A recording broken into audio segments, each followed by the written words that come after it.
accepted that challenge and did it admirably.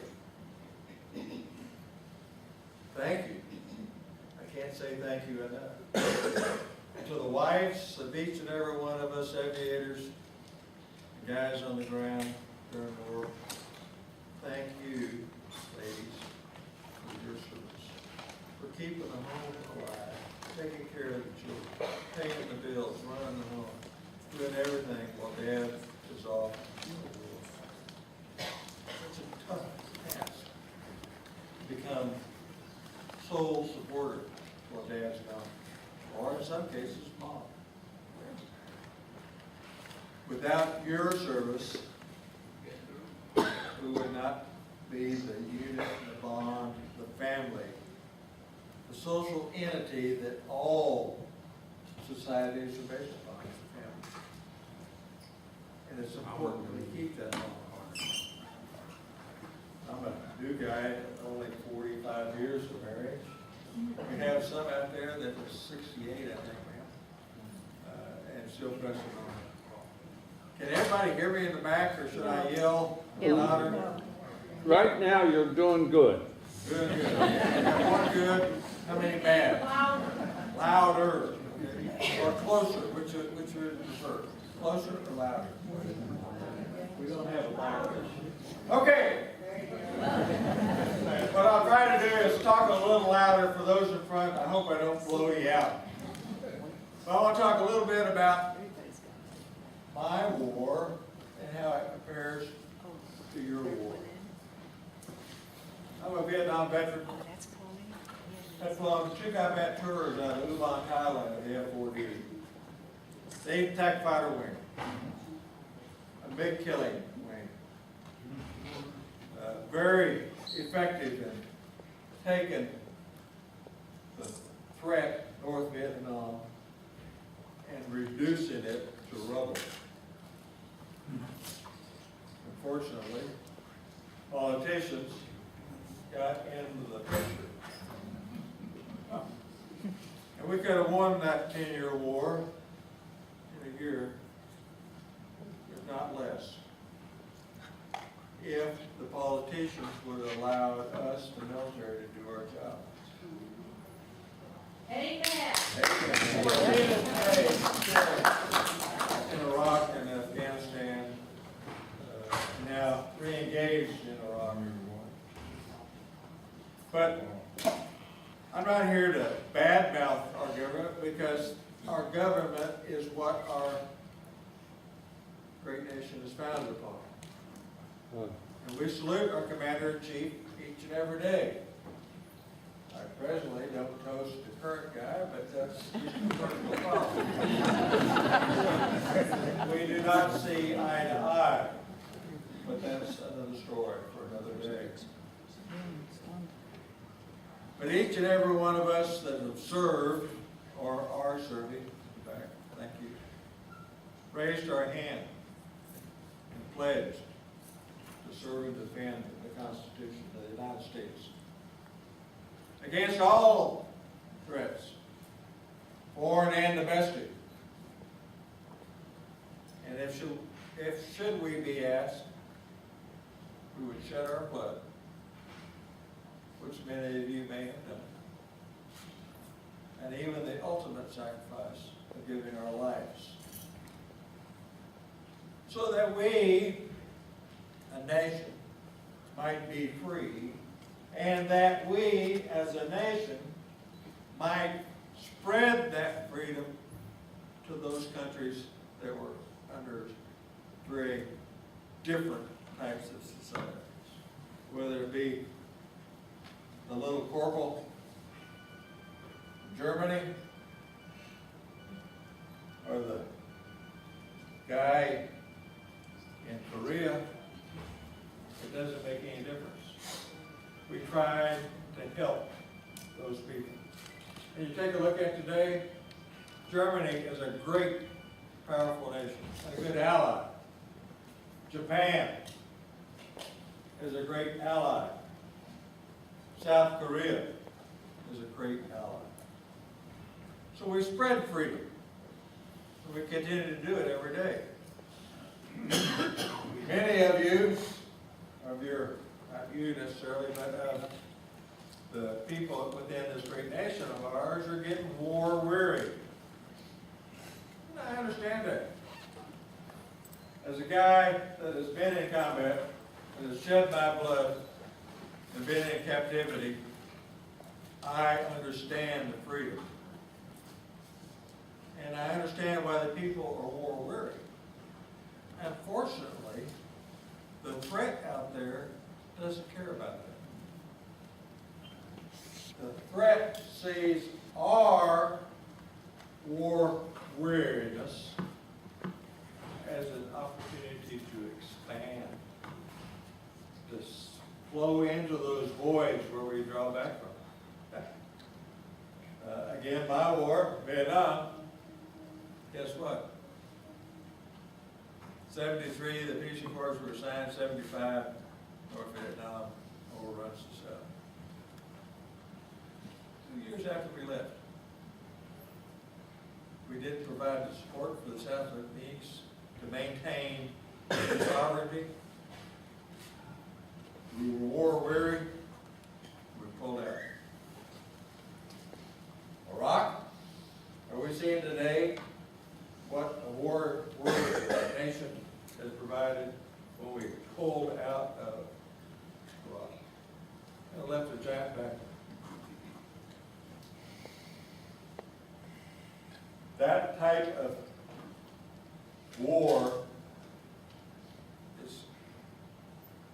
just makes me turn red.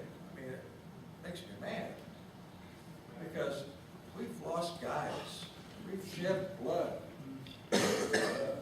American families have been broken and destroyed because of that policy of freedom. So in November, guess what? We have the opportunity as American citizens to stand up and say, I want to be counted. I want to make a change. I will vote for change. We need to have a policy within this great nation of ours is that before we pull out, we have something in place. Did we do it in Germany? How long was the boys there? And still there today to ensure we have stability. When MacArthur left the Philippines, he didn't pull out. He come back in and set up a military-style government until the Philippines was stable. South Korea, we drew the line. We lost the war, but we drew the line. Today, South Korea is as strong as it has ever been. It's because we set up a policy to ensure that there is a society able to stand up and then take care of themselves. I didn't mean to get off on a political story, but golly, sometimes I just get yoked. And I'm sure some of you guys are proud of what you did, and we see the results of your service. Okay? But we're going to lose another war here. I think they moved it now to 16 versus 14 and pulled out of Afghanistan. I don't care, we can leave 6,000, 5,000, 10,000 guys around the ground. It ain't going to stop squat. What's going to happen is we're going to lose more guys. That's my feeling. So when you vote, vote for strength. Vote for America to be strong again. Vote for the freedoms of those that have it denied. Okay, enough of that. I got about, what, 5 minutes? Yeah, sure. As much time as you like. No, because we all got to. I want to talk about you guys as heroes. Each and every one of you have been in flak-filled skies. And it's amazing. That cloud is so thick with hot metal that you guys just pressed on. And when your wingman rolls over into a firebolt, you kept pressing on. We couldn't afford to go, oh my gosh, I lost John. We had to maintain focus. We had to get the mission done. And we lost a lot of bombers. And finally, when the P-51s showed up to provide escort long range, you guys got a little relief. There for a while, you were doing it all the way by yourself. And that's a tough job. I want to relate that to sitting in my prison camp in downtown Hanoi in December of 1972. We're looking at the window. There's about 25 of us in a room. This is after spending time in solitary confinement and then moving to a room with 2 guys and then finally into a room with 25 guys. We're sitting there watching the Navy and the F-111s at night, the A-6 guys, attack Hanoi. And you can hear the rumblings and the stuff. Oh, big fire. During the day, the fighters were there, pounded the bridges and the rail yards, the steel mills. And it was great. Every now and then you'd see a missile flying up on an F-4 and it just cuts him right in half. And we're yelling, standing on top of each other on the windows looking out as we see this cockpit floating down. And we're yelling, please get out, please get out. Finally, one chute and a 2-man airplane. We know we lost a brother there. And we're going to have a fellow guy join us here at Upgrade as long as he's captured. But on that night in December of '72, the sky lit up. I mean, it turned bright orange. And we're all hooting and hollering and cheering. Because we thought they had struck the biggest POL ammo storage spot in Hanoi area. And that was the big fireball. Well, the next morning, the little guard with his key comes in and it's kind of rattled a little bit. But he opens the door and he proudly announces that we shot down 13 B-52s last night. We all reached in our pockets, which we didn't have, and pulled out the flag that didn't have and had BS on it. And we just waved our high five and says, no way, no way, we're the B-52s over Hanoi last night. B-52s at the time did not fly past the DMZ zone. So to hear that they're now striking Hanoi, we thought, no, that's a lie. About 2 days later, after this constant attacking, the little guy, he's got his little pit helmet on and he's shaking his keys, and we're now getting air crews into the camp system.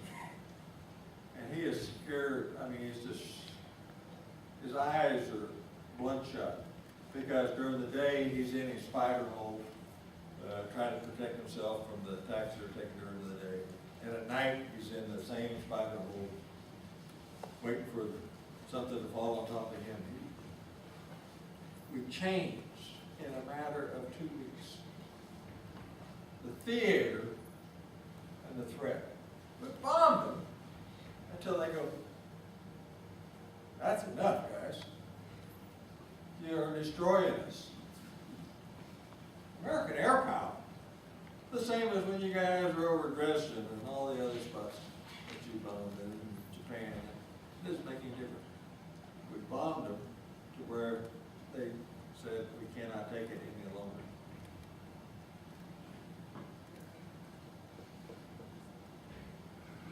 So my friend President Nixon says, okay, we're going to stop bombing. And the North Vietnamese sees that as a point of weakness, and they start to increase their activities and threats towards the South. President Nixon goes, "Oh no, send the B-52s back." And on the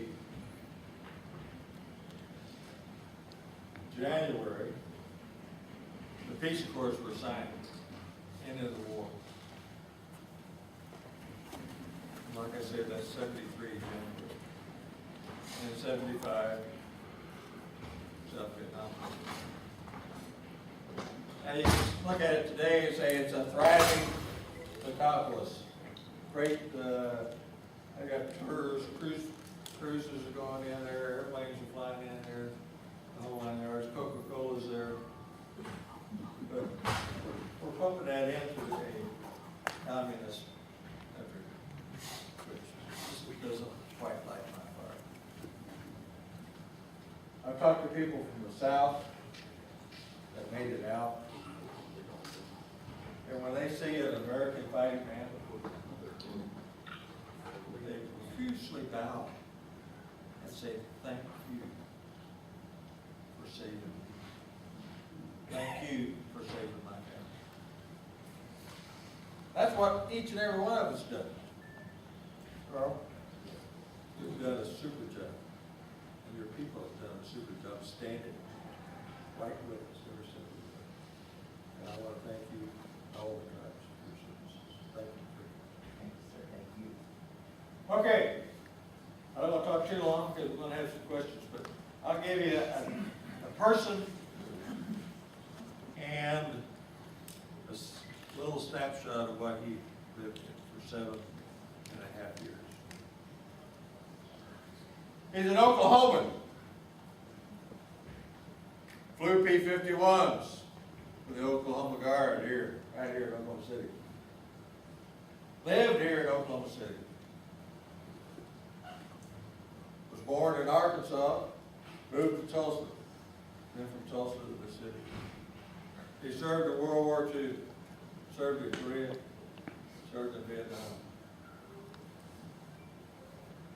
His name is Brigadier General Robbie Risner. A true American hero. One of many. But Robbie, which has 2 Air Force crosses, was shot down in early September of '67. His stud, badly damaged, made it close to the beach, ejected, and was rescued.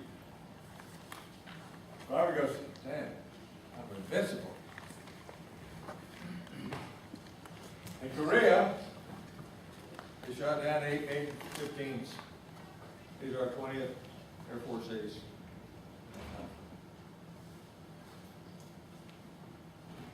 2 weeks later, after Robbie got shot down on the first day, when Robbie's always at the point, he's the squad commander. He's the guy at the front, leading. "Follow me," men.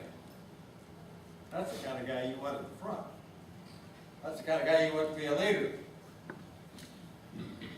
Was shot down, unable to be rescued, captured, and held for 7.5 years as prisoner of war in Hanoi. The week that he was shot down the second time, Time magazine, if you can remember back, had the front cover. No, it had Robbie Risner, American fighter pilot. And the North Vietnamese took that and goes, "We have somebody that we can use for propaganda. We want Robbie Risner, a guy out of Time magazine, to announce the war." Guess what? General Risner says not only no, but no. There's a couple other words in there. Robbie was beaten and tortured severely on numerous and countless occasions. Why? Because he was a senior ranking officer. For those in the Stalags, know what it was like during Korea, or what it's like to be the senior ranking guy. You take all the heat, because that's your job. We're the point men. We're out front. My guys won't follow me, Robbie says, unless I do as I say. Important leadership. The fact that Robbie lived for 4 years in the spot, I want to turn around. 1, 2, 3, fall. Turn around. 1, 2, 3, wall. And the width is less than what I'm standing here on this curve. He was in that room for 4 solid years. That room was painted black. No light, no windows. The door was blacked out. He spent 4 solid years in that. Can you imagine being locked in the bathroom for 30 minutes? You're beating on the door and trying to find your cell phone. How to get somebody to get me out? I can't get out. 4 years. How did he do it? Through his mind. He controlled that mind and faith.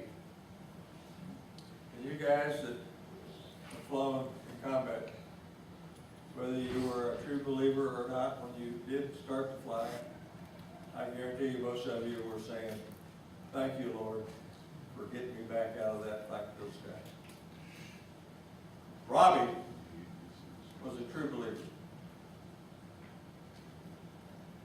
And he used that faith to help sustain his life. The North Vietnamese tried to break our bodies. And they did quite well. I can tell you stories of truly brutal. But rather, I want to talk about the mind. That's what we try to control. For if we lost control of our mind, we lost control of our lips. Once we started talking, we may end up saying something that we don't really want to do. Yeah. One day, Bud Day, in a cell next to where Robbie was a soldier confined, had asked Robbie through communicating, and our texting was tap code. It's a quadratic, A, B, C, D, and E across the top. G, H, I, J, K, go out the K, all the way across, so it's 5 by 5. So A is a 1, 1, row 1, column 1. And these guys tap like chickens picking corn off the ground, okay? Or the birds picking up the wheat that's fallen off of the truck. They communicated quite well. And Bud Day asked Robbie, the senior ranking officer, can we have a church service today? Robbie says, go for it. So they start doing their church service, and they're singing.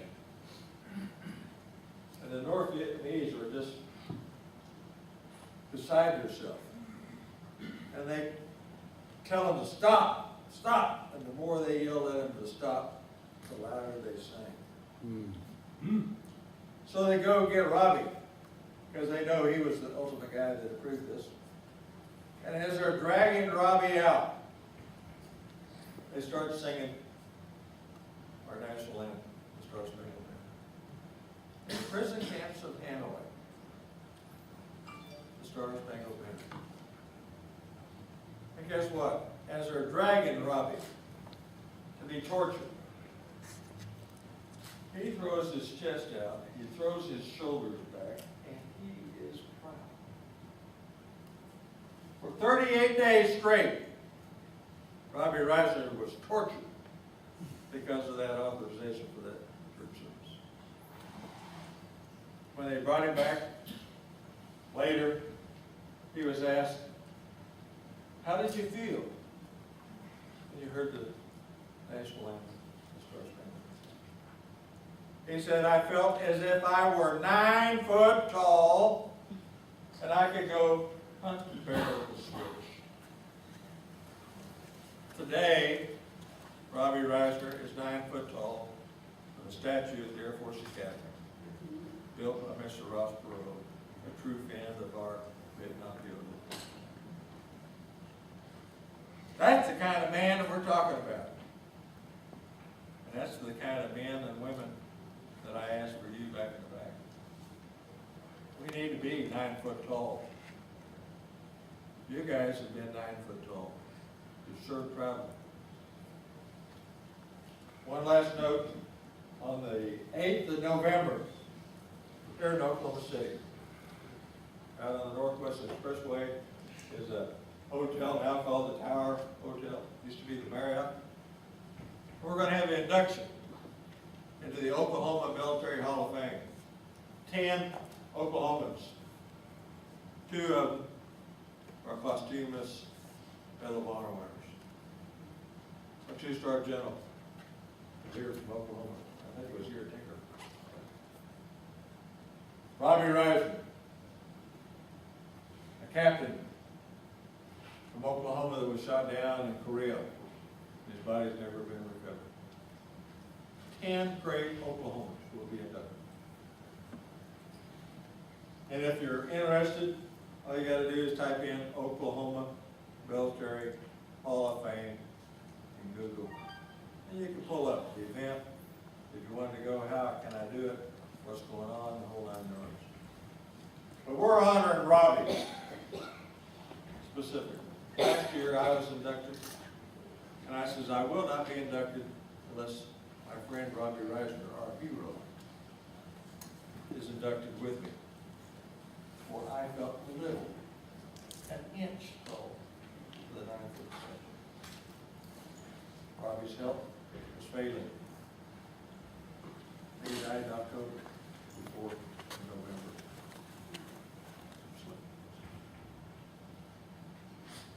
So I asked his wife again this year, I says, Dot, can we not honor Robbie this year?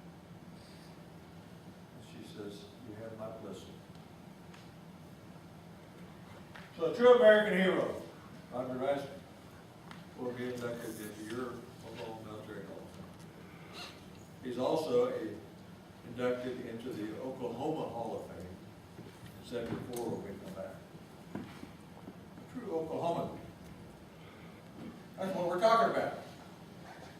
And not all of you are from Oklahoma, you're from parts here and there. But the deal is the bond, the unity, the camaraderie that we have. I want to thank you for giving me the opportunity to talk about my feelings about politics for a second. That was not my intent. But I want you to think about the power of the vote. It's not the minority that is driving this country.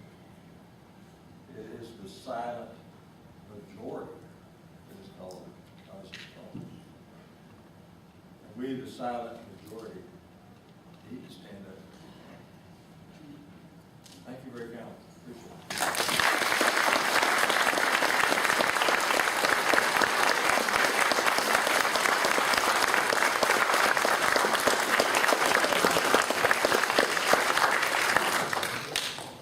Does anybody have any questions for Mr. Schwertfeger? You might take 1, 2 before we head out. I just have a comment that my wife and I attended the reunion of the former Stalag 3 POWs a couple of weeks ago in Colorado Springs. And, you know, a lot of guys here were in Stalags, including my dad, and we're proud of them, and a lot of us have made a pretty big study of, you know, that POW experience. And at that reunion, they had a man I'm sure you know, Guy Bruder. Right. Yeah, he was a Vietnam POW, and he reminds me so much of you, you know, I think the guys in the Stalags, yeah, they were hungry, they had tough times, you know, boredom mostly, but the Vietnam POWs to me are the guys that really went through something. So I would say to y'all, if you want to make a study of something that will be inspiring to you, read about Vietnam era POWs, because they really went through some things. They were very courageous, and they were huge leaders like Robbie Risner. So make a study of Vietnam POWs. You'll be glad that you learned about them. There's several books out by our guys. Each one is a different story, but the theme is always the same. And so if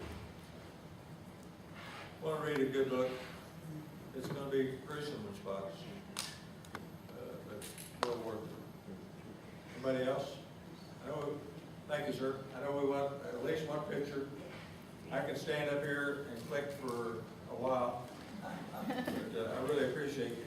I'll be right with you, sir. Ladies and Thank you for gentlemen, your service and your Purple Heart. Mr. Schwertfeger is going to get a few